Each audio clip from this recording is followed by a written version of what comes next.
Baik, puji Tuhan sekali lagi. Terima kasih banyak atas kehadiran semua Bapak Ibu, baik yang ada di ruangan Zoom meeting kita maupun yang ada di live streaming Facebook. Tuhan Yesus memberkati. Mari kita nyanyikan satu pujian kita, satu lagi ya. Segala puji syukur nomor 110, Gita Karunia. Gita Karunia nomor 110. Ya, mari kita nyanyikan pujian kita. Segala puji syukur. Ya.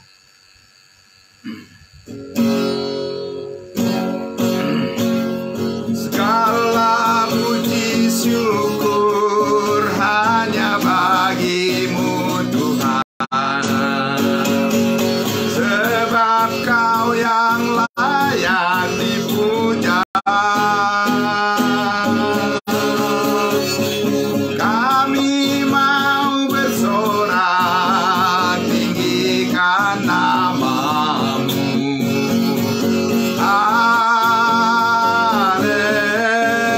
Haleluya. Segala puji syukur, segala puji syukur hanya bagimu Tuhan, sebab Kau yang layak dipuja. Kami mau bersorak tinggikan nama-Mu.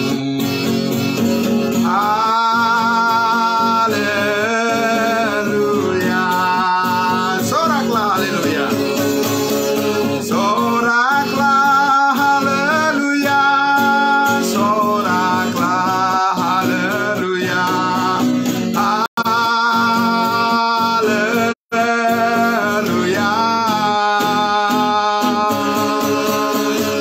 Soraklah haleluya. Soraklah haleluya. Haleluya. Sekali lagi segala puji syukur. Segala puji syukur hanya bagimu Tuhan, sebab Kau yang layak dipuja.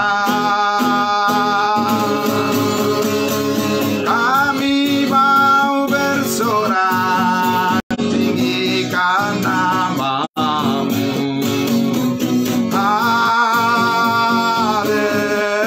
Haleluya. Soraklah haleluya. Soraklah haleluya. Soraklah haleluya. Haleluya. Soraklah haleluya. Soraklah haleluya.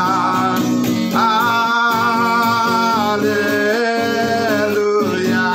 Soraklah haleluya. Soraklah haleluya.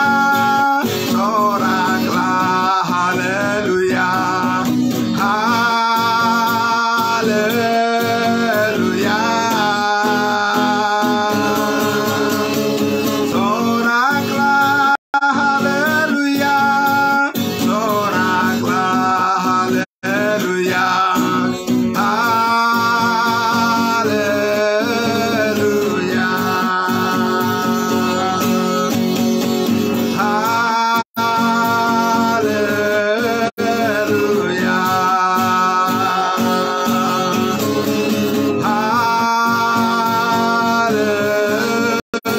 Haleluya.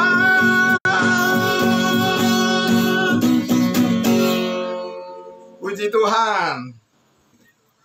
Amin, amin. Puji Tuhan. Baik. Mari kita berdoa untuk firman Tuhan. Terima kasih Bapa di surga, segala puji dan syukur dan kami bersorak, haleluya, memuliakan Engkau Bapa, karena begitu besar kasih setia Tuhan dalam kehidupan kami, dan khususnya dalam satu hari ini penyertaan Tuhan dalam setiap kegiatan, aktivitas, pekerjaan, tanggung jawab yang Tuhan berikan, memberikan kami Tuhan kekuatan baru untuk bisa menyelesaikan semuanya. Dengan pertolongan Tuhan dan kebaikan Tuhan kami bisa menyelesaikan semuanya. Dan sebelum kami beristirahat ya Tuhan di malam hari ini, kami masih menyempatkan diri kami untuk menyatakan rasa syukur kami kepada Tuhan atas kebaikan-Mu, atas kemurahan hati-Mu, atas segala berkat-berkat-Mu yang mencukupi segala apa yang kami perlukan, dan untuk menyatakan kesetiaan iman yang telah Tuhan karuniakan kepada kami untuk memuliakan Tuhan dengan mendengarkan firman Tuhan. Terima kasih Bapa di surga atas perenungan kebenaran-Mu, kebaikan-Mu di malam hari ini. Dan terima kasih atas pertolongan Tuhan untuk semua saudara-saudara kami yang sudah hadir mengikuti acara ibadah Jum pada malam hari ini. Juga teman-teman kami Tuhan Yesus yang mungkin belum sempat bergabung karena masih dalam kegiatan, dalam keadaan di mana mereka masih berkegiatan saat ini. Tuhan memberkati dan dilancarkan semuanya. Bagi saudara kami yang mungkin dalam kondisi sakit, Tuhan Yesus, Engkau memberikan kesembuhan buat mereka. Engkau yang menghiburkan dan menguatkan senantiasa. Terima kasih Bapa di surga. Kami serahkan ya Tuhan ibadah Jum kami malam hari ini. Biarlah diskusi kami, pemberitaan firman Tuhan dan perenungan kami semuanya semakin menguatkan hati dan pikiran kami, bertambah bersemangat untuk melayani Tuhan dan melayani sesama kami. Terima kasih Bapa, kami mengucap syukur, di dalam nama Tuhan Yesus kami berdoa. Haleluya. Amin. Amin. Ya, terima kasih. Ya, baik. Saya cek dulu di live streaming kita di Facebook terutama, apakah sudah berjalan dengan baik ya. Coba saya lihat dulu ya, sebentar ya Bapak Ibu. Oke, ya sudah berjalan dengan baik. Oke, sudah lancar. Mari ya kita mulai. Baik Bapak Ibu, saudara yang dikasihi Tuhan Yesus, malam hari ini kita langsung saja melanjutkan apa yang sudah kita bahas hari Kamis yang lalu, ya. Bagian yang pertama dari topik yaitu yang berbuat baik yang tekun berbuat baik akan memperoleh hidup yang kekal, ya. Dan itu sudah kita bahas. Pertama adalah bahwa di bagian pertama kita sudah jelaskan dan kita sudah pahami pengertian yang sesungguhnya yang dimaksud di dalam Roma pasal 2 ayatnya yang ke-7, ya. Saya bacakan sekali lagi ya, Roma pasal 2 ayatnya yang ke-7, karena ayat ini ya sering dianggap sebagai ayat firman yang sulit diartikan atau sering disalahartikan, ya. Ayatnya yang ke-7 Roma pasal 2. Ya, kalau saya baca dari ayat 6-nya, ia Allah akan membalas setiap orang menurut perbuatannya. Ayat 7, yaitu hidup kekal kepada mereka yang dengan tekun berbuat baik, ya, mencari kemuliaan, kehormatan, dan ketidakbinasaan, dan seterusnya, ya. Nah, jadi yang muncul di dalam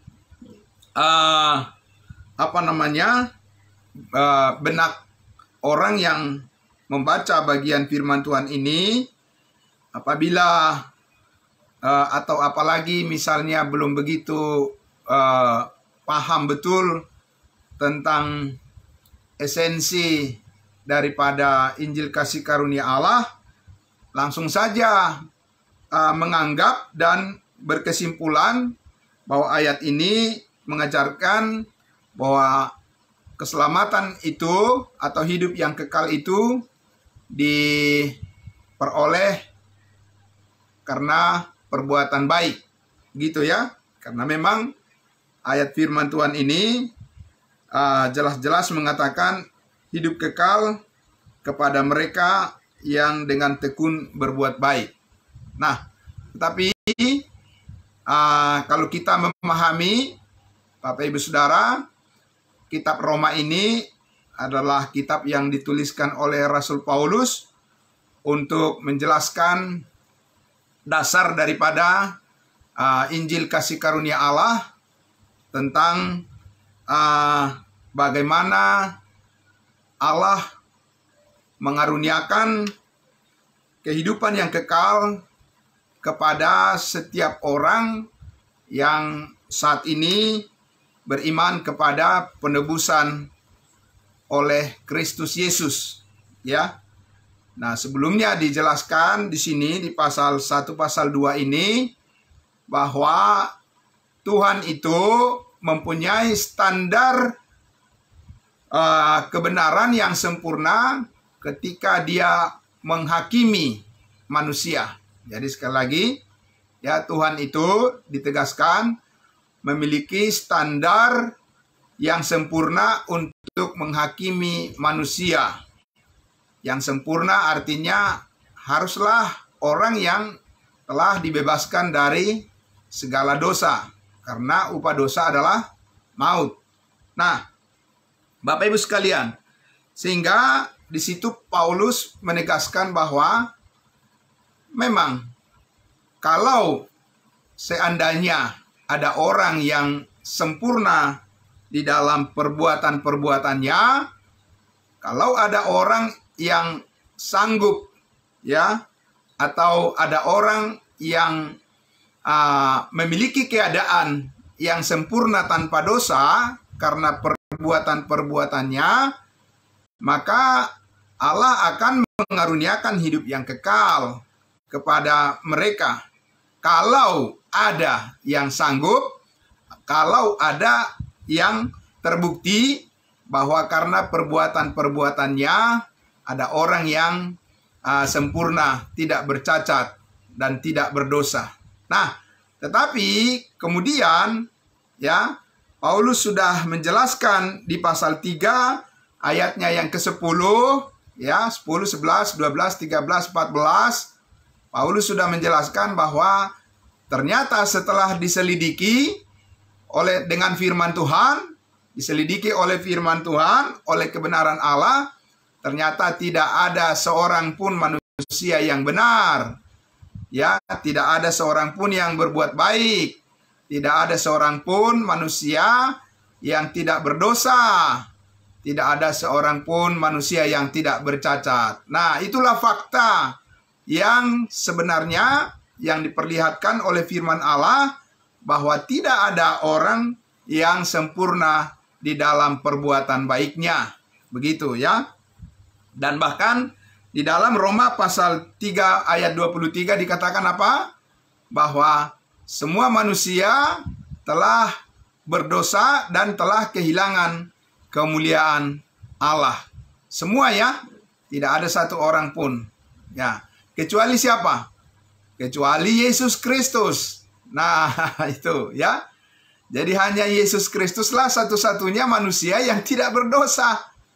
Ya, Dia lahir ke dunia ini melalui rahim ibunya Maria, ya, datang ke dunia ini sebagai manusia. Dia adalah Allah yang menjelma menjadi manusia. Dia adalah manusia yang sempurna, yang tanpa dosa, tak bercacat, ya, karena benih benihnya adalah dari Roh Kudus, ya, yang ditanamkan atau yang ditaruh oleh Roh Kudus di dalam rahim Maria.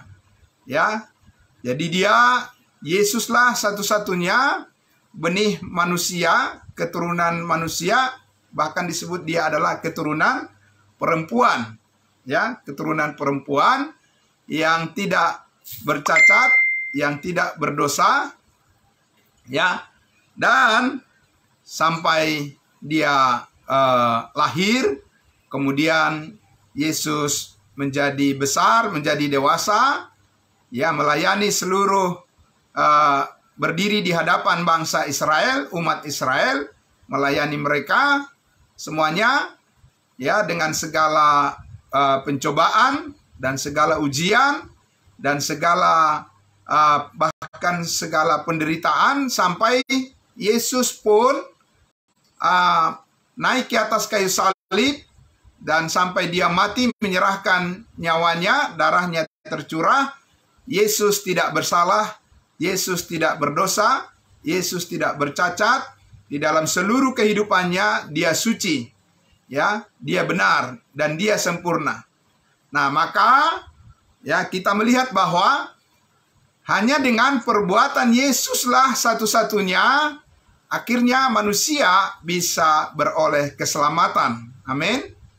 Beroleh keselamatan hidup yang kekal hanya dengan perbuatan Yesus saja. Kenapa? Karena hanya perbuatan Yesus yang sempurna. Perbuatan Yesus yang akhirnya di atas kayu salib itu Yesus katakan apa? Sudah selesai. Ya. Nah, itulah dasar bagi manusia untuk bisa beroleh hidup yang kekal, bukan perbuatan baik masing-masing. Karena sudah dikatakan baik orang Yahudi maupun orang Yunani atau di luar bangsa Yahudi, bangsa-bangsa lain, semuanya telah berdosa dan telah kehilangan kemuliaan Allah. Bahkan Daud berkata, dari dalam kandungan aku sudah berdosa. Kemudian Yesaya juga mengatakan bahwa segala kesalehan kami seperti kain kotor. Dan juga Daud mengatakan bahkan nyawa pun diserahkan oleh manusia tidak akan sanggup dan tidak memadai menjadi tebusan untuk jiwanya yang berdosa.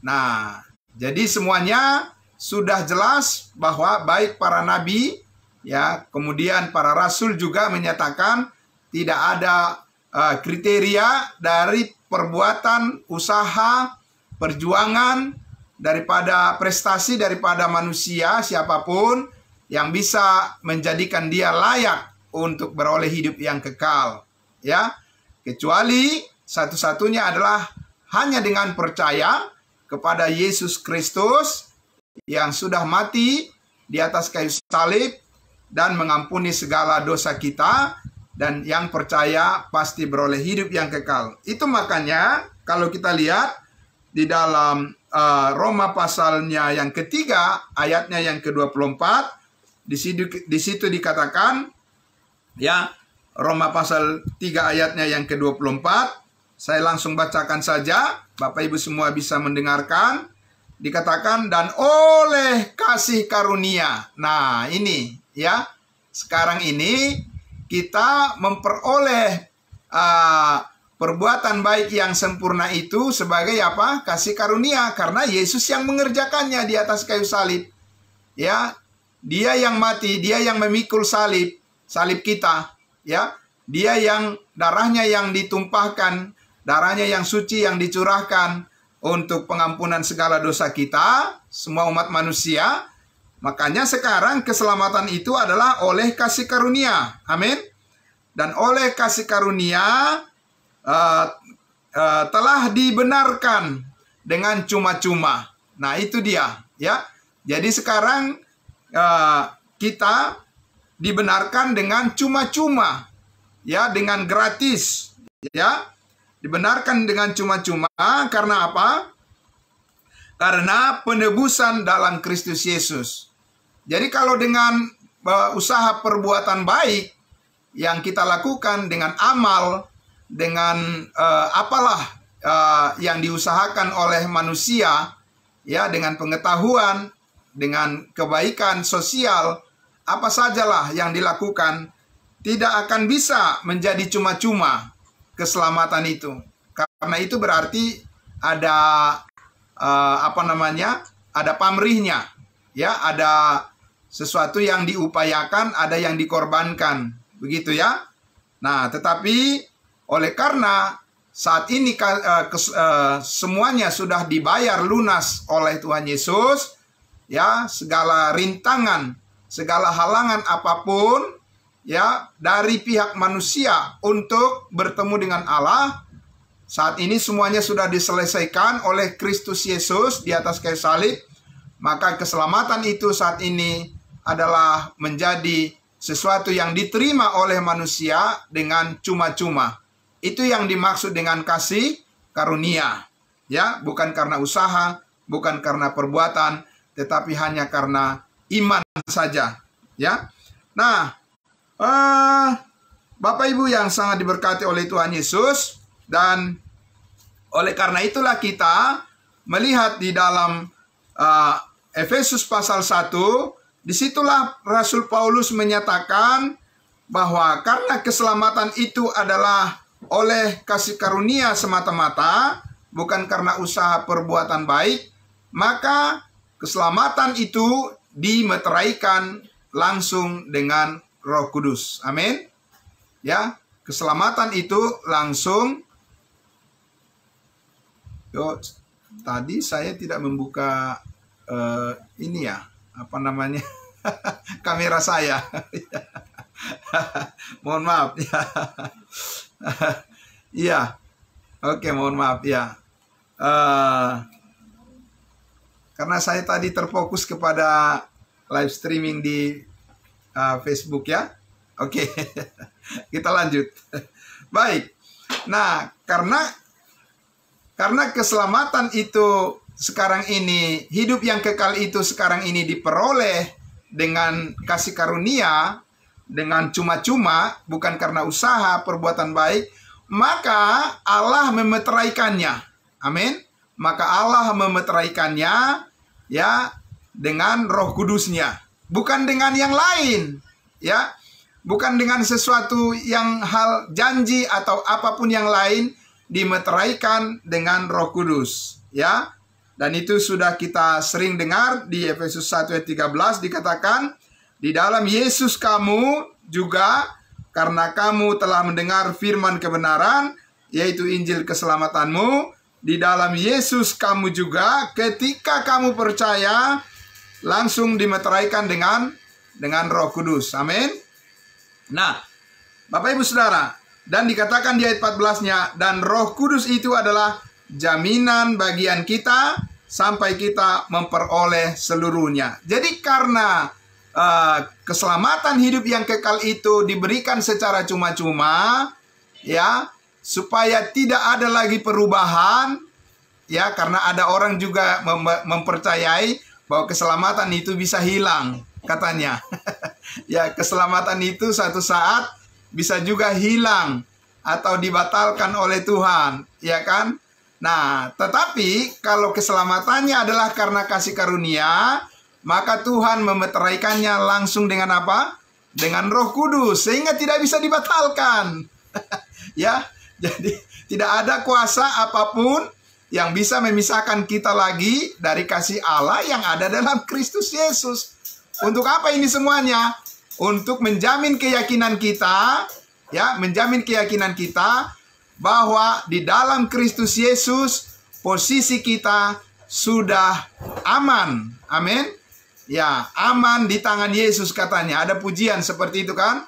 Ya, selamat di tangan Yesus. Begitu ya, aman di tangan Yesus. Amannya bagaimana? Ya, karena kasih karunia diberikan kepada kita secara cuma-cuma. Ya. Nah, Bapak Ibu Saudara yang dikasihi Tuhan Yesus.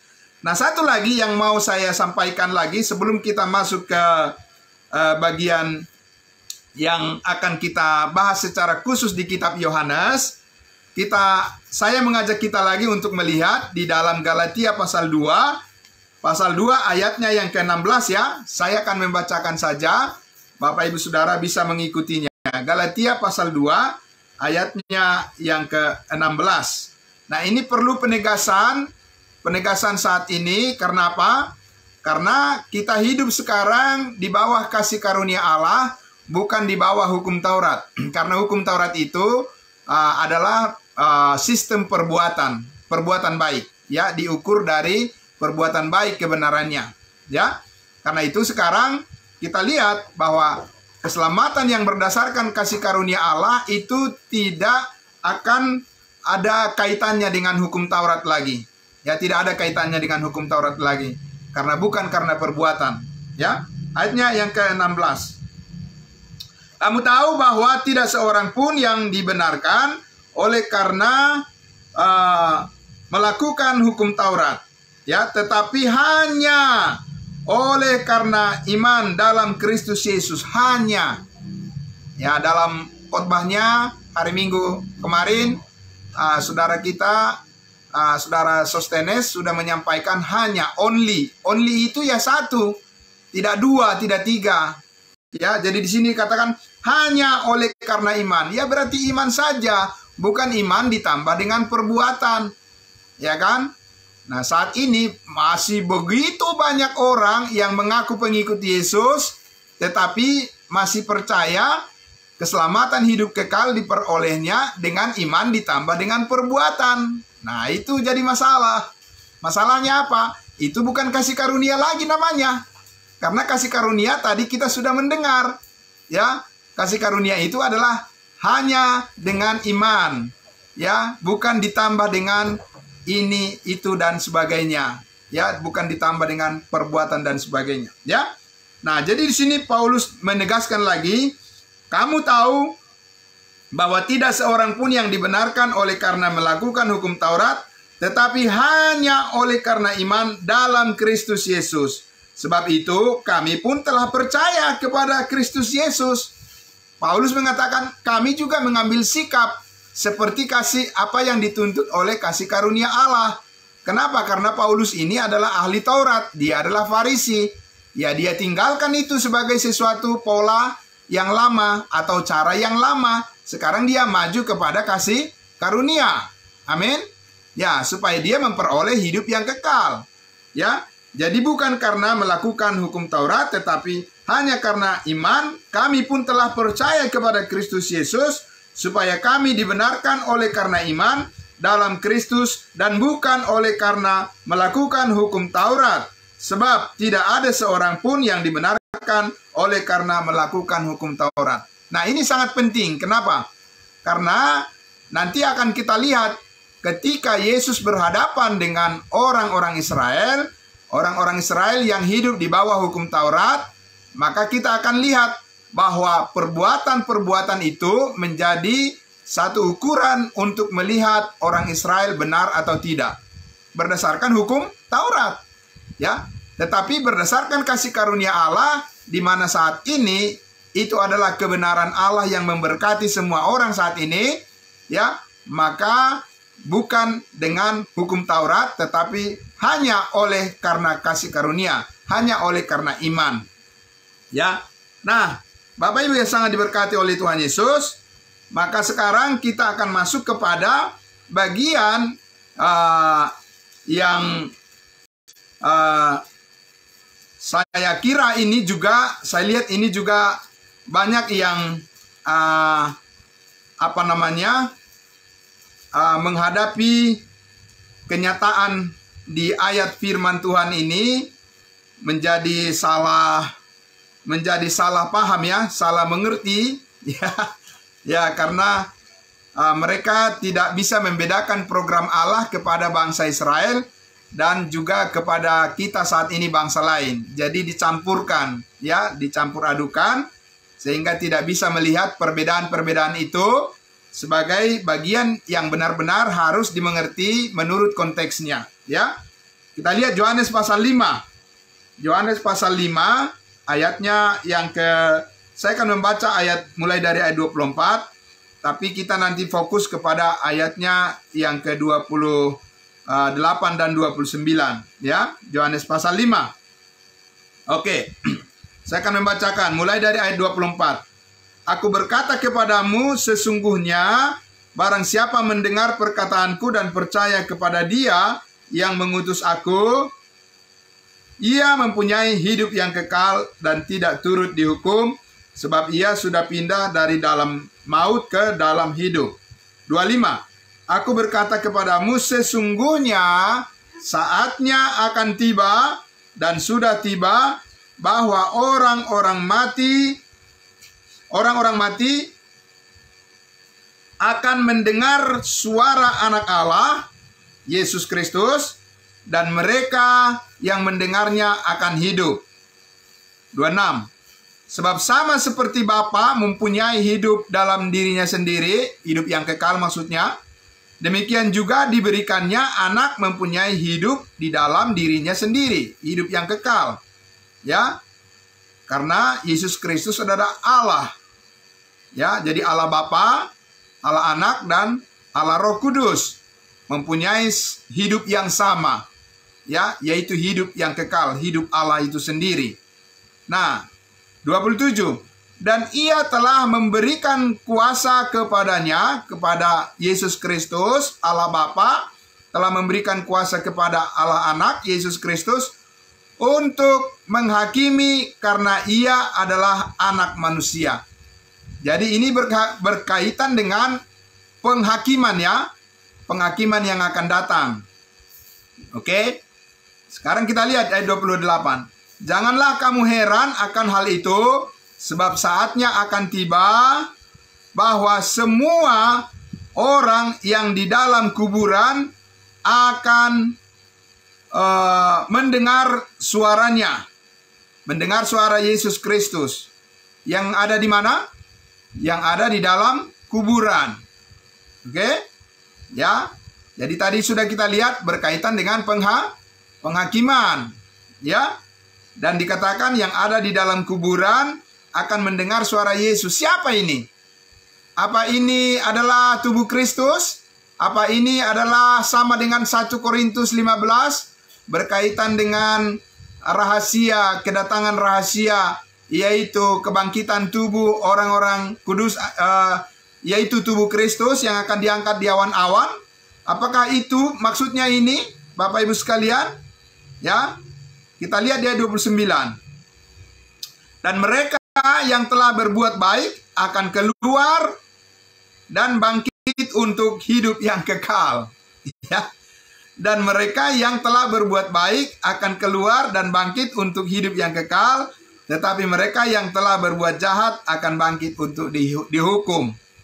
Jadi ayat-ayat ini, firman Tuhan ini sering dipakai untuk mendirikan sebuah doktrin atau pengajaran bahwa ya, untuk memperoleh hidup yang kekal, untuk masuk surga itu tidak cukup hanya dengan iman, tapi harus juga berbuat baik. Ya, Bapak Ibu. Jadi ini dicampur aduk semuanya. Nah, karena memang ayat-ayat ini, firman Tuhan ini, Yesus mengatakan, dan mereka yang telah berbuat baik akan keluar dari kubur dan bangkit mereka untuk memasuki hidup yang kekal. Nah, pertanyaannya adalah, apakah Yesus sedang membicarakan tubuh Kristus di sini, ataukah Yesus membicarakan tentang orang-orang Israel? Ya, orang-orang Israel yang akan memasuki kehidupan di kerajaan 1000 tahun. Ya. Nah, itu yang perlu kita tanyakan. Karena kalau berbicara tentang orang Israel, memang mereka juga diukur dari perbuatan baik mereka menurut hukum Taurat. Ya, karena mereka hidup di bawah hukum Taurat, maka ya standar kebaikan mereka juga diukur dari perbuatan baik yang mereka lakukan. Nah, itu yang sangat penting. Siapa yang dimaksud mereka yang berbuat baik akan keluar dari kubur dan mereka bangkit untuk memperoleh hidup yang kekal? Di mana? Kapan? Ya, mari kita lihat di dalam Wahyu pasal 20. Kita masuk ke Wahyu pasal 20. Nah, Bapak Ibu Saudara, kita sudah tahu bahwa kitab Wahyu ini adalah kitab yang ditulis oleh Rasul Yohanes untuk menyatakan seperti apa masa depan daripada bangsa Israel sebagai bangsa pilihan Tuhan, imamat yang rajani, yang nantinya akan dipulihkan keadaan mereka setelah sekian ribu tahun mereka tidak memperoleh perkenanan dari Tuhan secara bangsa karena mereka menolak atau menyalibkan Mesias. Ya. Nah, kita lihat di dalam Wahyu pasal 20. Ya, ini yang dikatakan, ya. Wahyu pasal 20. Wahyu pasal 20. Saya akan membaca ya dari ayatnya yang pertama. Judul perikopnya di situ apa? Kerajaan 1000 tahun. Apa kita masuk kerajaan 1000 tahun? Nah, itu ya, kita sudah paham semuanya. Orang Israel lah yang akan masuk ke dalam kerajaan 1000 tahun. Makanya mereka nanti akan bangkit untuk masuk ke dalam kerajaan 1000 tahun. Mereka yang hidup di bawah hukum Taurat dengan sistem perbuatan baik. Ya, bukan kita sekarang sebagai tubuh Kristus, ya, karena perbuatan baik kita itu diwakili oleh perbuatan baik Yesus secara sempurna ketika dia mati di atas kayu salib. Tapi kalau bagi bangsa Israel, mereka mempunyai perbuatan baik sebelum Yesus mati, di mana mereka diukur dari perbuatan baik berdasarkan hukum Taurat mereka. Nah, beginilah keadaan mereka nanti di kerajaan 1000 tahun. Ya, seperti apa? Saya baca ayat 1. Lalu aku melihat seorang malaikat turun dari sorga, memegang anak kunci jurang maut dan suatu rantai besar di tangannya. Ia menangkap naga si ular tua itu, yaitu iblis dan setan, dan ia mengikatnya berapa lama? Selama 1000 tahun lamanya. Jadi hanya kalau Tuhan Yesus datang nanti ke dunia ini, barulah bisa iblis diikat. Ya, jadi tidak usah bilang sekarang ini kami ikat dalam nama Yesus. Nggak bakalan ada gunanya. Ya, Bapak Ibu Saudara. Dalam nama Yesus kami ikat iblis. Ikat bagaimana? Ya kan? Pakai tali apa ngikatnya? Ya, karena rantai pengikat daripada iblis itu hanya ada di tangan Allah, hanya di tangan Yesus. Kalau dia belum datang kedua kali ke dunia ini, ikatan rantai itu belum dibawa, belum ada. Dan tidak ada manusia yang bisa mengikat-ngikat iblis seperti itu sekarang ini, ya. Nah, ayat 2. Ia menangkap naga si ular tua itu, yaitu iblis dan setan, dan ia mengikatnya 1000 tahun lamanya, lalu melemparkannya kemana? Ke dalam jurang maut. Ya, siapa yang dilempar ke dalam jurang maut? Iblis. Ya, selama 1000 tahun lamanya, ya.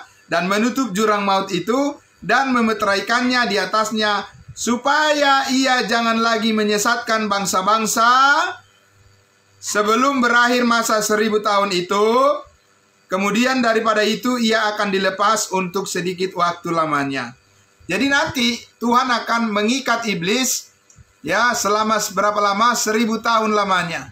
Ada orang mengatakan, banyak orang yang mempercayai, bahkan umat Kristen mempercayai bahwa katanya itu tidak benar, bahwa kerajaan 1000 tahun itu tidak benar-benar ada. Itu hanyalah kiasan katanya.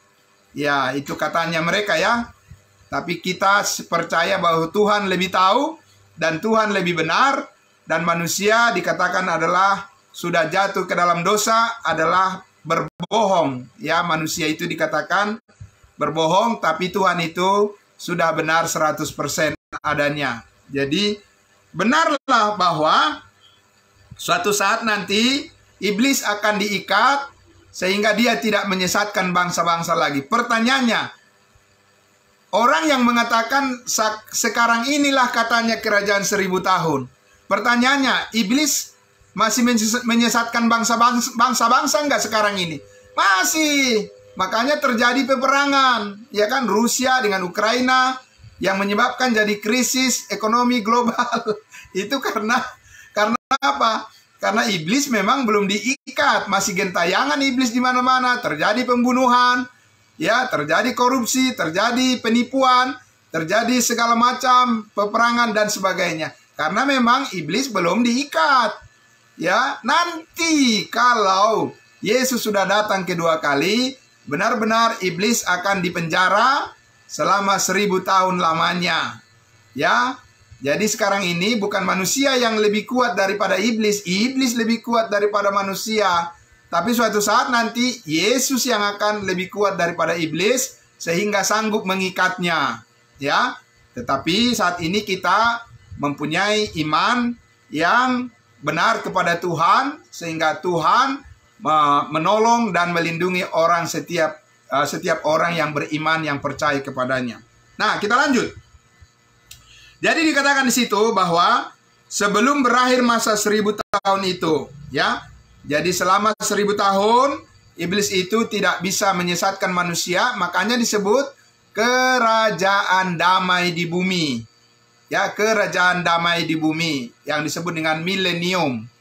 Ya, selama 1000 tahun Yesus memerintah sebagai raja di bumi ini, ya, sebelum dia mengakhiri segala sesuatu. Sebelum masuk kepada masa kekekalan. Nah, kita lihat lagi ayat 4-nya. Lalu aku melihat tahta-tahta dan orang-orang yang duduk di atasnya. Kepada mereka diserahkan kuasa untuk menghakimi. Nah, itu tadi. Ya, yang di Yohanes pasal 5 tadi kan sudah dijelaskan bahwa itu berkaitan dengan penghakiman yang akan dilakukan oleh Yesus Kristus bersama umatnya, yaitu orang-orang Israel. Maka kita lihat di sini dikatakan, ya, kepada mereka diserahkan kuasa untuk menghakimi. Aku juga melihat jiwa-jiwa, ya, mereka yang telah dipenggal kepalanya karena kesaksian tentang Yesus dan karena firman Allah, yang tidak menyembah binatang itu dan patungnya, dan tidak juga menerima tandanya pada dahinya dan tangannya, dan mereka hidup kembali. Ya, mereka hidup kembali. Berarti terjadi kebangkitan, kan? Amin. Terjadi kebangkitan dan mereka memerintah sebagai raja bersama-sama dengan Kristus untuk berapa lama?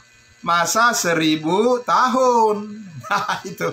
Jadi Yohanes pasal 5 tadi 28-29 itu bukan diarahkan kepada kita saat ini sebagai tubuh Kristus, tetapi diarahkan kepada masa depan bangsa Israel yang akan dipulihkan oleh Allah, oleh Yesus Kristus, di mana mereka akan menjadi umat Tuhan bersama-sama Yesus memerintah di dalam kerajaan 1000 tahun di bumi ini. Ya, mereka bangkit semuanya nantinya di dalam keadaan di mana mereka sudah menerima tubuh yang kekal, ya. Tapi mereka memerintah bersama Yesus di bumi ini setelah iblis diikat selama 1000 tahun lamanya. Oke, kita lihat lagi ayat 5. Tetapi orang-orang mati yang lain tidak bangkit sebelum berakhir masa 1000 tahun itu. Ya, tidak bangkit mereka. Kenapa? Karena mereka nanti akan dihakimi pada penghakiman di tahta putih namanya. Tahta putih besar. Itu ada di ayatnya yang ke-7 sampai ayatnya yang ke-10, ya. Nah, jadi di ayat 5 dikatakan tetapi orang-orang mati yang lain tidak bangkit sebelum berakhir masa yang 1000 tahun itu. Inilah kebangkitan yang pertama. Nah, kalau kebangkitan kita di mana? Bapak Ibu sekalian, kita sebagai tubuh Kristus saat ini yang sudah menerima kasih karunia Allah, yang sudah menerima penebusan oleh darah Kristus, penebusan yang sempurna, yang sudah dibenarkan oleh darahnya, yang sudah menerima kasih karunia Allah, yang sudah dimeteraikan dengan Roh Kudus, yang sudah dibaptis ke dalam tubuh Kristus, itu nanti kita mengalami kebangkitan kapan, Bapak Ibu sekalian? Apakah di kebangkitan yang pertama ini? Tidak. Kebangkitan kita disebut adalah kebangkitan rahasia di dalam 1 Korintus pasal 15 dan di dalam 1 Tesalonika pasal 4 ayat 13 sampai 18 itu disebut kebangkitan rahasia ketika Yesus datang di awan-awan. Ya, jadi ini kebangkitan jangan dicampur-campur aduk. Nanti kalau dicampur-campur adukan, itulah yang menyebabkan kebingungan di dalam pemberitaan dan itu tidak menolong banyak pendengar. Ya, pemberitaan harus menolong para pendengar untuk mengerti rencana Tuhan bagi kita. Amin. Supaya kita tidak ragu, supaya kita tidak bimbang, tapi kita dipenuhi dengan keyakinan yang kuat, yang kokoh, ya, yang teguh. Nah, jadi lanjut lagi. Ayatnya yang ke-6, Wahyu pasal 20 ayatnya yang ke-6. Berbahagialah dan kuduslah ia yang mendapat bagian dalam kebangkitan pertama itu. Kematian yang kedua tidak berkuasa lagi atas mereka, tetapi mereka akan menjadi imam-imam Allah dan Kristus, dan mereka akan memerintah sebagai raja bersama-sama dengan Yesus 1000 tahun lamanya. Ya, berbahagialah mereka. Karena apa? Karena mereka bangkit, ya. Daud akan bangkit, Musa akan bangkit, Yesaya akan bangkit, ya, Yeremia akan bangkit, Maleaki akan bangkit, Yohanes Pembaptis akan bangkit pada saat kedatangan Yesus yang kedua kali, dan mereka menerima kebangkitan tubuh yang kekal, dan mereka memerintah bersama Yesus di Yerusalem selama 1000 tahun lamanya. Ya, mereka berbahagia pada akhirnya, ya. Dan bahkan tadi dikatakan, ya, orang-orang yang lolos dari masa antikristus, yang tidak menerima cap 666 ya, ya, meterai daripada antikristus, yang lolos dari situ dikatakan mereka berbahagia karena mereka pada akhirnya menerima hidup yang kekal karena mereka bertahan sampai pada kesudahannya di masa siksaan antikristus. Kita tidak ada di sana. Amin. Ya, kita tidak ditetapkan oleh Allah untuk masuk ke dalam masa pemerintahan antikristus. Kenapa? Karena saat ini Tuhan memberikan keselamatan adalah melalui kasih karunia Allah yang diberikan secara cuma-cuma karena penebusan dalam Kristus Yesus. Dan karena kita sekarang sudah dibaptiskan ke dalam tubuh Kristus, maka kita ditetapkan untuk tidak mengalami murka Allah. Karena masa antikristus itu adalah masa murka daripada Allah untuk menghukum manusia yang tidak percaya saat ini. Jadi bersyukurlah, ya, berterima kasih kepada Tuhan, sangat bersyukur karena kita sudah menerima kasih karunia Allah di dalam Kristus Yesus. Kita sudah diselamatkan dan kita sudah memiliki hidup yang kekal sekali untuk selama-lamanya. Puji Tuhan. Inilah semangat hidup kita. Amin.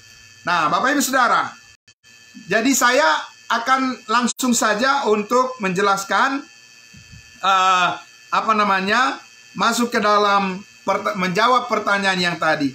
Jadi kapan Yohanes pasal 5 ayat 28-29 tadi yang Yesus katakan bahwa orang-orang yang berbuat baik akan bangkit kemudian memperoleh hidup yang kekal? Ya, di sini. Ya, siapa mereka? Mereka adalah orang-orang Israel yang dijanjikan oleh Allah untuk menjadi imamat yang rajani. Ya, dan sesudah selesai masa 1000 tahun, mereka akan masuk ke mana? Mereka akan masuk ke masa kekekalan yang disebut dengan Yerusalem yang baru. Di mana itu dikatakan? Ya. Kita langsung saja lihat di ayatnya di pasal 21. Ya, pasal 21. Ya, di atas perikop ini ada judulnya dibuat di situ dalam Alkitab bahasa Indonesia. Dikatakan apa? Ditulis di situ, langit yang baru dan bumi yang baru. Ya, sesudah lewat masa 1000 tahun. Karena kerajaan 1000 tahun itu masih di dalam dunia yang sementara ini. Ya, sesudah selesai tadi penghakiman terakhir, ya, iblis dihukum, hukuman terakhir, ya, baru masuk kepada langit yang baru dan bumi yang baru. Nah, kita lihat, ya, mulai dari ayat 9. Mulai dari ayat 9. Mereka tadi yang bangkit dan berbuat baik, mereka yang hidup di bawah hukum Taurat, yaitu orang Israel itu akan masuk ke dalam kota yang kudus, namanya apa? kota Yerusalem baru. Dari mana kita tahu, Bapak Ibu? Dari mana kita tahu? Kita bacalah ayat ini, ayat 9. Ya, judulnya di situ Yerusalem yang baru. Dari ayat 9. Maka datanglah seorang dari ketujuh malaikat yang memegang ketujuh cawan yang penuh dengan ketujuh malapetaka terakhir itu. Lalu ia berkata kepadaku, katanya, marilah ke sini, aku akan menunjukkan kepadamu pengantin perempuan mempelai anak domba. Ini siapa maksudnya pengantin perempuan ini? Ini adalah bangsa Israel yang sudah bertobat. Amin. Bangsa Israel yang sudah diselamatkan, bahkan yang sudah melewati masa kerajaan 1000 tahun. Ya, itu adalah mempelai wanita daripada anak domba Allah, yaitu Yesus Kristus. Ayat 10. Lalu di dalam roh ia membawa Yohanes, Rasul Yohanes yang menulis kitab Wahyu ini, ke atas sebuah gunung yang besar lagi tinggi, dan ia menunjukkan kepadaku kota yang kudus itu, yaitu apa? Yerusalem baru, turun dari mana? Turun dari surga. Surganya ada di mana, Bapak Ibu Saudara? Surganya ada di atas. Iya, jangan bilang surganya ada di bumi. Kok bisa turun kalau di bumi? Ngapain turun? Ya kan? Kalau turun kan berarti dari atas. Turun kemana? Ya ke bawah. Yang di atas itu apa? Siapa? Yang di atas itu adalah surga. Ya. Dan Paulus mengatakan kewargaan kita adalah di dalam surga. Makanya kita menantikan kedatangan Yesus yang di angkasa, yang di awan-awan. Amin. Nah, tetapi untuk bangsa Israel ada satu kota yang turun bagi mereka. Namanya apa? Yerusalem yang baru turun dari surga dari Allah. Ya, karena Allah yang membuat kota itu. Ya. Kita lihat deskripsinya ayat 11. Kota itu penuh dengan kemuliaan Allah dan cahayanya sama seperti permata yang paling indah, bagaikan permata yaspis, jernih seperti kristal. Dan temboknya besar lagi tinggi, dan pintu gerbangnya berapa? Pintu gerbangnya 12. Bapak Ibu Saudara, ini sangat penting kita cermati ya. Jangan salah nanti pengharapannya. Pintu gerbang daripada Yerusalem baru itu hanya 12, bukan 13, 14, apalagi 15. Ya, dan kita sudah bisa membayangkan kalau 12 pintunya, ya kita sudah bisa mengira-ngira di sini sebelum kita baca selanjutnya siapa yang selalu diasosiasikan atau yang ditetapkan dengan angka 12 itu adalah bangsa Israel, karena mereka terdiri dari 12 suku, bukan? Ya, terdiri dari 12 suku, yaitu orang Israel. Nah, jadi ingat baik-baik Bapak Ibu sekalian, mari belajar firman Tuhan dengan apa adanya, yang seperti yang tertulis ya. Bahwa Yerusalem baru itu, sekali lagi, pintunya ada berapa? 12. Ya, pintu masuknya 12. Ya, tidak ada dikatakan pintu keluar ya, pintu masuknya 12. Nah, kemudian ayat 12, dan temboknya besar lagi tinggi, dan pintu gerbangnya 12 buah, dan di atasnya, di atas pintu-pintu gerbang yang 12 itu ada 12 malaikat. Nah, ingat, ada 12 malaikat yang menjaga, tidak ada yang boleh nyelonong ke situ yang selain daripada yang sudah ditentukan, ya. Jadi ada 12 malaikat untuk apa? Menjaga. Jadi yang nggak boleh ada yang nyelonong ya, tidak boleh. Dan di atasnya tertulis apa? Ya, Wahyu 21 ayatnya yang ke-12 ini dikatakan, dan di atasnya, di atas pintu itu tertulis nama ke-12 suku Israel. Ya, jelas ya Bapak Ibu ya. Nah, mereka-mereka yang berbuat baik tadi menurut hukum Taurat masuk di sini. 12 pintu, 12 suku dari Ruben sampai Benjamin. Ya. Apakah saudara akan masuk melalui salah satu pintu ini? Saudara harus menunjukkan identitasnya dari suku mana. Ya kan? Pak Yohanes Adrian mau masuk ke dalam Yerusalem baru, tunjukkan dulu identitasnya. Dari suku apa Bapak? Dari suku Betawi. Tidak ada di sana, ya kan? Nah, jadi jangan salah berharap, Bapak Ibu ya. Berharaplah pada apa yang Tuhan tetapkan bagi saudara dan saya supaya kita tidak kecewa. Ya kan, kalau kita berharap ke sana, tahu-tahu nggak masuk bagaimana? Wah, mau balik lagi ke bumi, udah nggak ada. Bumi sudah selesai semuanya. Makanya sekarang beriman kepada kasih karunia Allah, itu sangat luar biasa terberkati kita. Amin. Ya, jadi kita tahu posisi kita tahu jalan hidup kita, dan kita tahu terminal hidup kita, dan kita tahu pengharapan kita, sampai pada akhirnya kita mengerti dari firman Tuhan bahwa rencana Tuhan itu benar-benar sangat indah bagi kita. Amin. Nah, itu Bapak Ibu. Jadi kita lihat lagi ayatnya yang ke-13. Di sebelah timur daripada kota itu terdapat 3 pintu gerbang, dan di sebelah utara 3 pintu gerbang, dan di sebelah selatan 3 pintu gerbang, dan di sebelah barat 3 pintu gerbang. Jadi berapa itu? 4 kali 3. Ya, 4 kali 3. Berarti kota itu persegi 4 ya. Bukan lonjong berarti.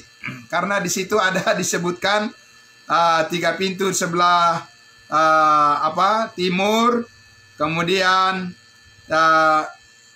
utara, selatan, dan barat. Ya. Oke, jadi tidak ada yang salah ya di sini ya. Udah benar ya? Sudah benar. Hanya 12 pintu gerbang kota Yerusalem baru. Oke. Ayatnya yang ke-14. Dan tembok kota itu, kota Yerusalem baru itu, mempunyai 12 batu dasar. Ya. Bukan 13 ya. Dan di atasnya tertulis ke-12 nama ke-12 rasul anak domba itu. Jadi di atas dasar daripada kota Yerusalem baru itu tertulis 12 nama rasul daripada Yesus Kristus. Ya, apakah di sini ada Rasul Paulus? Bapak Ibu, tidak ada. Kenapa? Karena 12 rasul Yesus, Yudas yang berkhianat digantikan oleh siapa? Banyak juga yang percaya umat Kristen bilang, ya pengganti Yudas adalah Paulus. Tega amat ya. Tega amat dibilang Paulus pengganti Yudas. Bukan. Di Kisah Para Rasul 1, ya, Tuhan melalui Roh Kudusnya sudah memilih Matias menggantikan Yudas, sehingga 12 rasul Yesus tidak lama sesudah Yudas meninggal, sesudah mati, langsung ketika Yesus sudah naik ke surga, diberikan kelengkapan untuk 12 murid itu, yaitu Matias menggantikan Yudas. Ya, itulah yang dikatakan di atasnya, di atas dasar Yerusalem baru ini tertulis ke-12 rasul anak domba Allah. Rasul Paulus dia ada di mana? Bapak Ibu sekalian. Rasul Paulus berkata, Filipi pasal 3 ayat 20, karena kewargaan kita adalah di dalam surga, di atas. Amin. Ya, jadi ingat Kejadian 1 ayat 1, pada mulanya Allah menciptakan apa? Langit dan bumi. Dan itu akan selamanya ada. Ya, di atas dan di bawah. Dan dua-duanya akan diperdamaikan di dalam Kristus Yesus. Amin. Bapak Ibu Saudara, ingat tentunya di surga pun pernah terjadi pemberontakan kan? Siapa yang memberontak di surga? Yang memberontak di surga adalah Lucifer. Ya, yang menjadi pemimpin daripada malaikat dulu. Kemudian karena pemberontakannya, karena dia melawan kuasa Allah, maka dia dijatuhkan, diturunkan ke bumi ini. Di bumi ini juga ada pemberontakan, ya, terhadap Allah, dan itu dimulai dari mana? Dari Taman Eden, sehingga mereka diusir, ya, Adam dan Hawa. Dua-duanya ini suatu saat nanti akan didamaikan, ya, di kekekalan antara surga dan bumi itu akan didamaikan. Dua-duanya menjadi tempat orang-orang milik Tuhan untuk meninggikan Yesus Kristus selama-lamanya. Amin. Tapi ingat Bapak Ibu Saudara, Paulus mengatakan kewargaan kita adalah di dalam surga, di atas. Sedangkan orang-orang yang berbuat baik, orang Israel yang hidup di bawah hukum Taurat, yang diselamatkan, yang percaya kepada Mesias, mereka akan hidup di kota Yerusalem baru, di bumi yang baru. Nah, saya kembali mengajak kita untuk melihat di dalam Matius pasal 19. Matius pasal 19, ya, kita akan lihat Bapak Ibu Saudara, ini adalah penegasan janji yang diberikan oleh Yesus Kristus kepada murid-muridnya waktu itu, ya. Jadi ada sebelumnya kita akan lihat dulu sebelum kita melihat kepada janji yang saya sampaikan tadi. Kita lihat dulu salah satu contoh, ya, satu contoh di mana seorang muda yang kaya pada zaman Yesus itu bertanya bagaimana dia memperoleh hidup yang kekal, dan Yesus menegaskan kepadanya bagaimana supaya ia melakukan sesuatu, ya, berbuat sesuatu, ya, untuk memperoleh hidup yang kekal. Kita lihat di dalam Matius 19, saya baca dari ayat 16 sampai ayatnya yang ke-20, ya. Judul perikopnya di situ dikatakan, ya, orang muda yang kaya. Ayat 16. Ada seorang datang kepada Yesus dan berkata, "Guru, perbuatan baik apakah yang harus kuperbuat untuk memperoleh hidup yang kekal?" Nah, ini pertanyaan dari orang muda ini, ya, kepada Yesus langsung. 17, jawab Yesus, "Apakah sebabnya engkau bertanya kepadaku tentang apa yang baik? Hanya satu yang baik. Tetapi jika engkau ingin masuk ke dalam hidup, turutilah segala perintah Allah." Ya, berarti apa? Perbuatan. Ya, turutilah perintah Allah itu berarti kan perbuatan, ketaatan kan? Nah, kesungguhan. Itulah dikatakan Yesus. Kalau engkau ingin masuk ke dalam hidup yang kekal, turutilah segala perintah Allah. Segala perintah Allah. Tentu saja sebagai orang Israel, dia sudah tahu maksudnya adalah hukum Taurat. Ayat 18. Kata orang muda itu kepada Yesus, "Perintah yang mana?" Kata Yesus apa? "Jangan membunuh, jangan berzina, jangan mencuri, jangan mengucapkan saksi dusta, hormatilah ayahmu dan ibumu, dan kasihilah sesamamu manusia seperti dirimu sendiri." Nah, itu isi dari apa? Itu sebagian daripada isi hukum Taurat. Karena hukum Taurat itu, ya, lebih daripada 600 atau sekitar 600 butir atau 613 poin, ya, peraturan yang tercakup di dalam hukum Taurat. Tapi Yesus menunjukkan beberapa perintah yang harus dituruti di situ, ya, dari hukum Taurat. Kemudian jawab orang itu apa? Ayat 20. Kata orang muda itu kepada Yesus, jawabnya apa? "Semuanya itu telah kuturuti, apalagi yang masih kurang." Wah, luar biasa. Ini benar-benar nih orang ini, benar enggak sih dia menurutinya? Atau dia hanya mau menjebak Yesus saja supaya dia seolah-olah sudah sempurna gitu, ya, dalam perbuatannya sendiri, ya. Dia bilang, "Aku sudah selesai itu, saya sudah taat semuanya itu, apalagi yang masih kurang?" Gitu, ya, kira-kira, ya. Jadi Yesus didesak. Nah, Yesus mengatakan di ayat 21, dijawab apa? Kata Yesus kepadanya, "Jikalau engkau hendak sempurna, suruh apa? Percayalah Yesus mati hapus segala dosa." Begitu? Tidak ada itu. Percayalah kasih karunia Allah telah diberikan cuma-cuma kepadamu.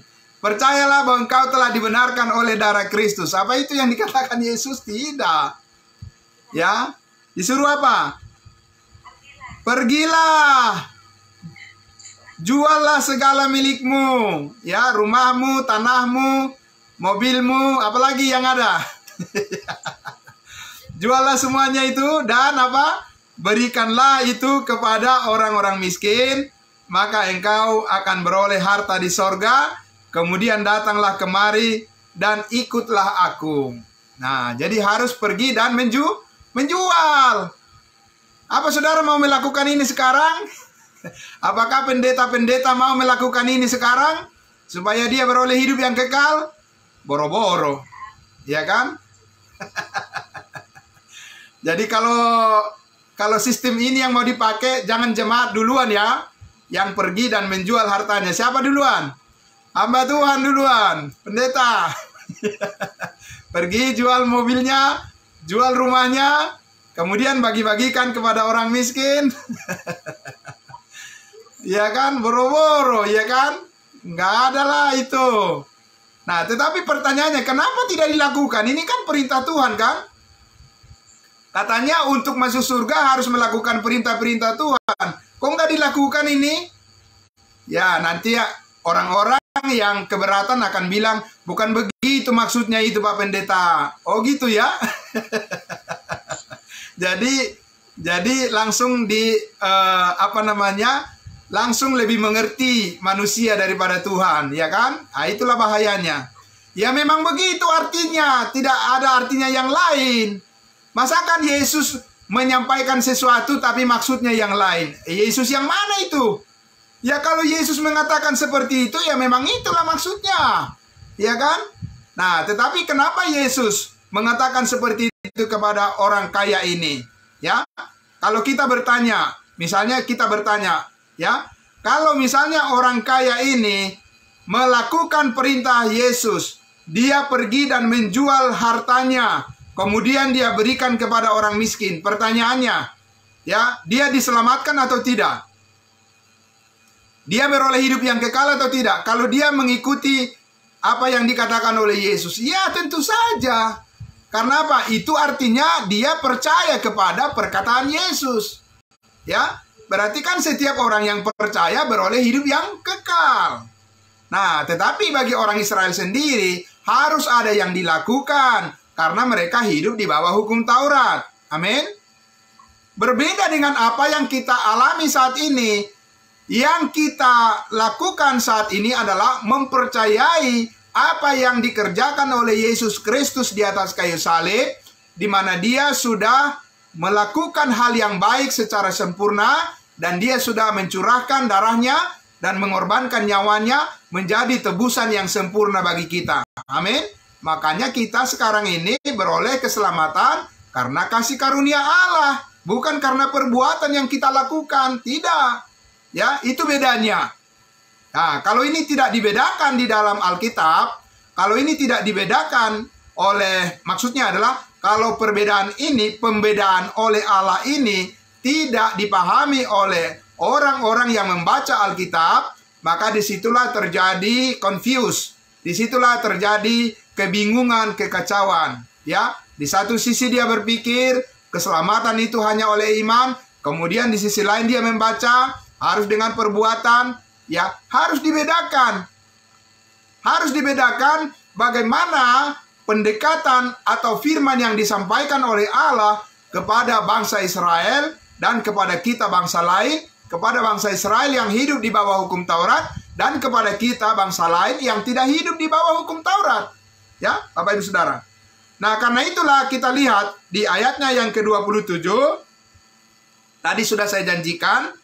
Saya katakan bahwa di sini Yesus menyatakan kepada murid-muridnya ada janji bagi mereka, ya. Janji apa untuk 12 muridnya tadi yang kita baca di kitab Wahyu itu? Itu sudah diawali oleh Yesus ayat 27 dan 28. Ya.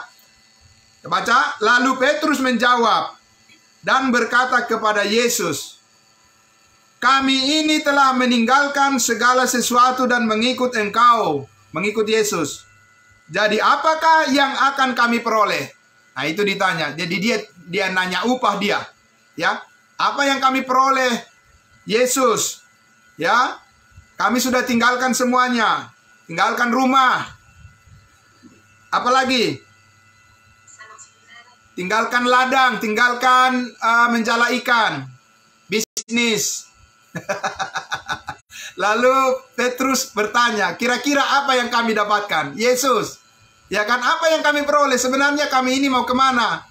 Ya, mau dibawa kemana hubungan ini? Gitu kira-kira ya, Petrus tanya kepada Yesus ya. Nah, kemudian dijawab di ayatnya yang ke-28. Kata Yesus kepada mereka, aku berkata kepadamu, sesungguhnya pada waktu penciptaan kembali, itu tadi. Penciptaan kembali yang dimaksud tadi itu adalah, ya, di kerajaan 1000 tahun. Sesungguhnya pada waktu penciptaan kembali, apabila anak manusia bersemayam di tahta kemuliaannya, kamu yang telah mengikut aku akan duduk juga di atas 12 tahta untuk menghakimi ke-12 suku Israel. Sudah jelas ya? Nah, itu yang dijanjikan. Nah, Bapak Ibu Saudara mau ikut di situ? Tidak mungkin. Kenapa? Karena sebelum hal ini terjadi, kita sudah lebih dulu menerima pengangkatan yang disebut dengan rapture di awan-awan. Ya, jadi jangan digabung-gabungkan, jangan dicampur-campur adukan program Allah kepada bangsa Israel dan kepada kita bangsa lain. Oke, saya masih membawa kita sedikit lagi ya. Sekarang saya mengajak kita untuk melihat siapa mereka yang berbuat baik di perjanjian lama. Ini kan perjanjian baru, kita baca tadi ya, kita perjanjian baru. Sekarang kita lihat ya, orang-orang yang hidup di dalam masa perjanjian lama. Kita lihat di Ibrani pasal 11. Ibrani pasal 11 ya. Ibrani pasal 11. Saya akan mengajak kita untuk membaca ayatnya yang keempat saja. Ya, di situ judul perikopnya di Ibrani pasal 11 adalah apa? Saksi-saksi iman. Ya, saksi-saksi iman. Saya baca ayatnya yang keempat. Karena iman, Habel telah mempersembahkan kepada Allah korban yang lebih baik daripada korban Kain. Ya, jadi Habel itu berbuat baik, lebih baik daripada daripada Kain waktu itu. Ya, perbuatan baiknya apa? Perbuatan baiknya adalah mempersembahkan korban bakaran, ya, mempersembahkan korban hewan.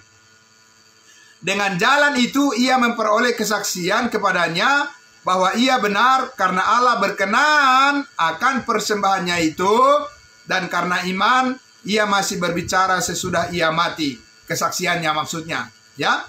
Nah, jadi kita lihat di sini bahwa orang-orang di masa perjanjian lama mereka berbuat baik sesuai dengan persembahan-persembahan korban yang mereka perbuat. Nah, sekarang ini kan kita tidak melakukan hal yang sama seperti itu kan? Kenapa? Karena Alkitab mengatakan korban Yesus Kristus telah menguduskan kita sekali untuk selama-lamanya. Jadi kita tidak perlu lagi melakukan perbuatan baik seperti itu. Ya, tetapi yang jelas adalah bahwa orang-orang percaya di perjanjian lama mereka berbuat baik sesuai dengan perintah Tuhan, di mana mereka mempersembahkan korban-korban bakaran sesuai dengan kehendak Allah.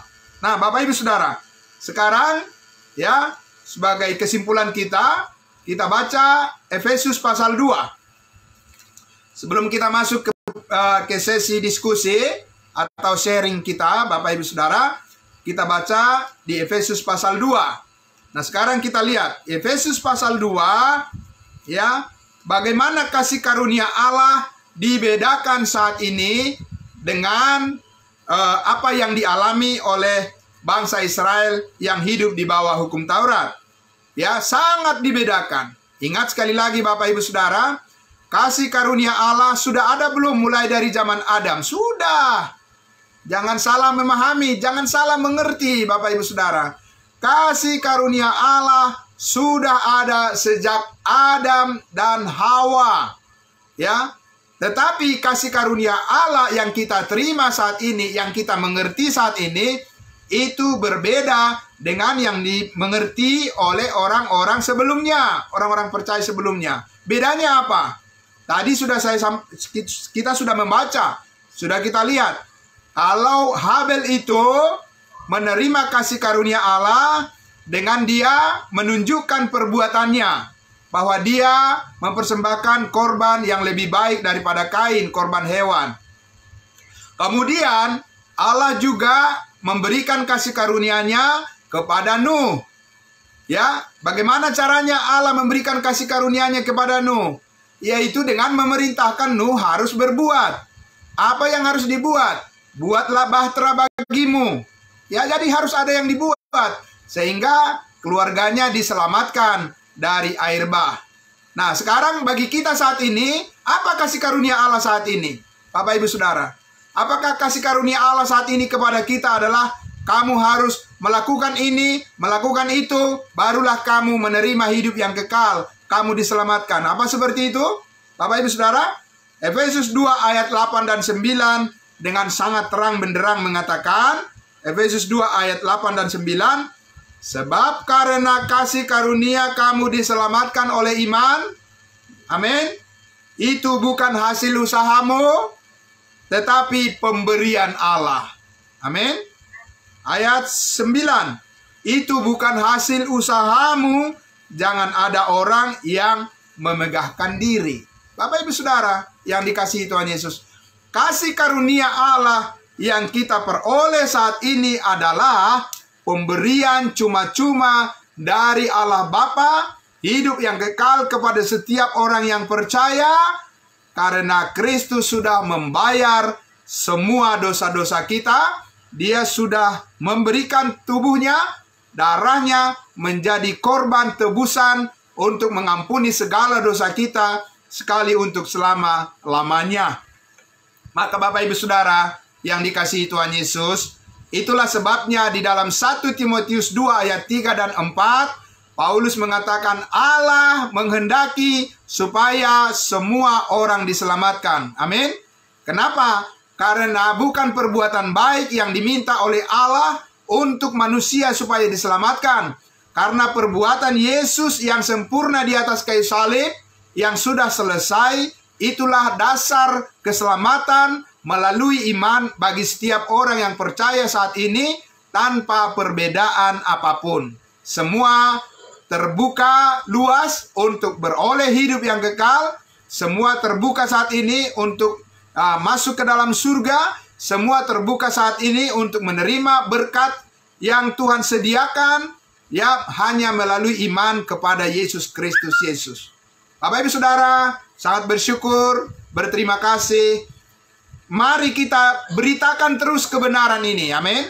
Mari kita beritakan terus kebaikan Tuhan ini, karena ini adalah kesempatan yang sangat luar biasa sebelum waktunya berakhir.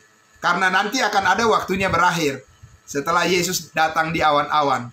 Dan kita semua dikatakan Tuhan menyediakan upahmu besar di surga. Amin. Puji Tuhan. Mari kita berdoa. Bapa di dalam surga, terima kasih Tuhan Yesus. Inilah sukacita kami Tuhan. Inilah semangat kami, semangat hidup kami.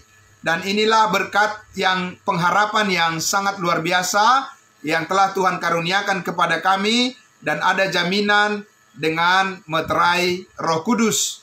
Dan kami ini adalah orang-orang yang diberkati oleh Tuhan Yesus semata-mata karena kebaikan-Mu, dan tidak ada hal yang bisa membuat kami menjadi sombong, tidak ada hal yang membuat kami menjadi merasa diri kami lebih baik. Tetapi kebaikan kami adalah kebaikan Yesus Kristus semata-mata yang dikaruniakan kepada kami oleh karena pengorbanan-Mu di atas kayu salib. Kami sangat bersyukur ya Tuhan, Engkau pernah datang ke dunia ini, Engkau menjadi manusia, dan Engkau memikul salib kami, dan Engkau menyatakan sudah semuanya beban dan dosa kami sudah selesai. Terima kasih Bapa di dalam surga, kami bersyukur ya Tuhan, hidup kami dipakai menjadi berkat bagi banyak orang, dan kami bersyukur juga karena ada firman Tuhan yang menjadi pegangan kami untuk ketetapan iman kami untuk selama-lamanya.